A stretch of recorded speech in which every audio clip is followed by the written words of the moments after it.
Ahojte, chcel by som týmto spôsobom vám zdieľať vlastne veci o Bohu, o Ježišovi Kristovi, o viere. Totižto väčšina z vás veľmi dobre vie, že som uveril v Ježiša Krista a vlastne odtedy sa zmenil môj život diametrálne. Niektorí neviete, ale vlastne za tie roky kresťanstva som nejaké tie poznania o Bohu, zážitky s Bohom zažila. Chcel by som sa takto zdieľať o tom na sociálnych sieťach, aby aj vy, s ktorými nemám možno možnosť osobne sa rozprávať a mať nejak takéto spoločenstvo osobne, aspoň takýmto spôsobom, aby ste mohli vedieť niečo o tom, čomu verím, vedieť niečo o kresťanstve, o tom, čo hovorí Biblia, o Božích veciach, ako Boh koná v dnešnej dobe. A vlastne chcel by som ako prvú takú tému dať evanjelium, čo je základ kresťanstva. Mnoho ľudí nevie, čo je to evanjelium, myslia si, že to je len nejaký náboženský pojem, čo farári používajú alebo také niečo. Mnohí ľudia si myslia, že to je nejaká kniha, nejaké hlboké, nejaké veľmi zložité niečo, nejaké moslimovia si myslia, že to je kniha, ktorú poslal Boh akože Ježišovi Kristovi, ale musím povedať, že není to ani kniha, není to ani nejaký zložitý, nejaký náboženský systém. Evanjelium je jednoduchý odkaz viery. Je to odkaz, ktorý priniesol Ježiš Kristus. A vlastne ten odkaz je o tom, že ľudstvo padlo do hriechu. Už vieme, že od Adama a Evy sa ľudstvo oddelilo od Boha, išlo svojou cestou, ako Izajáš hovorí, že všetci sme sa odvrátili, išli sme svojou cestou, zblúdili sme, išli sme do hriechu, ako tí marnotratní synovia. Ale Boh napriek tomu nás nezavrhol, napriek tomu poslal svojho jednorodeného syna Ježiša Krista sem na zem, aby sa stal človekom v normálnom tele ľudskom.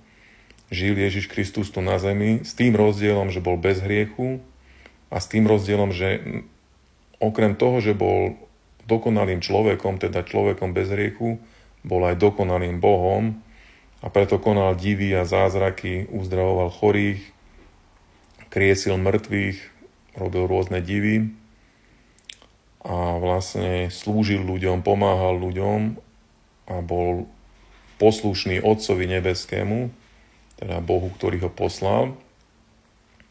A on vlastne sa rozhodol, že položí svoj život za ľudí.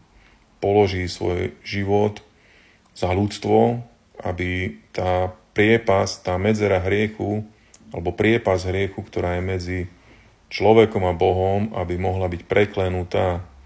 Totižto medzi človekom a Bohom je medzera, priepasť, nepriateľstvo.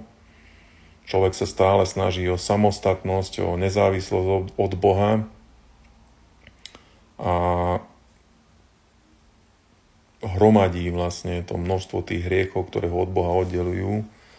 Ale Ježiš Kristus prišiel na to, aby preklenul túto prekážku takým spôsobom, že on síce bol bez hriechu, síce nič nevykonal zlého, napriek tomu bol popravený nespravodlivým spôsobom na kríži, vytrpel ukrutnú smrť. To je jeden z najkrutejších spôsobov popravy, bolo ukrižovanie v jeho dobe. A to všetko zažil takým spôsobom, že bol nevinný a bol to Boží syn. A preto jeho smrť bola obrovská obeť, ktorú Boh prijal ako zmierenie za hriechy ľudstva. A na znamenie toho, že Boh prijal jeho obeť, že prijal toto zmierenie, tento mierový plán, tak to poviem, vlastne Boh skriesil Ježiša Krista z mŕtvych Teda Ježiš Kristus je prvý človek, ktorý vstal z mŕtvych, teda není už niekde v Hádesi, v Šeole, v podsvetí, ale je v nebi spolu s Otcom nebeským. A každý, kto uverí v Neho, takisto bude spasený, hovorí Božie slovo, a bude mať večný život. A aj keby zomrel, bude žiť, hovorí Božie slovo. A vlastne toto je evanjelium, že Ježiš Kristus je Boh, ktorý sa stal človekom, ktorý konal Božiu vôľu celý svoj život a zomrel za hriechy všetkých ľudí. A každý, kto uverí v Neho, môže vstúpiť do Božej prítomnosti, môže obnoviť svoj vzťah s Bohom a môže žiť na veky spolu s ním. Toto je evanjelium. A je to síce bláznostvo, ľudia všeličo vymýšľajú, vedecké výmysly, výskumy, všetko možné, ale evanjelium je síce pre ľudskú myseľ bláznostvo, ale u Boha je to spôsob, ktorý si Boh vyvolil. Že kto toto príjme, tak sa stane Božím dieťaťom, sa stane človekom s večným životom a nielen to, môže zažiť vo svojom živote zázraky, uzdravenia, vyslobodenia, podobné, ako zažívali ľudia v Ježišovej prítomnosti, keď tu žil. A ja osobne som zažil viacero zázrakov, viacero uzdravených, zázračných.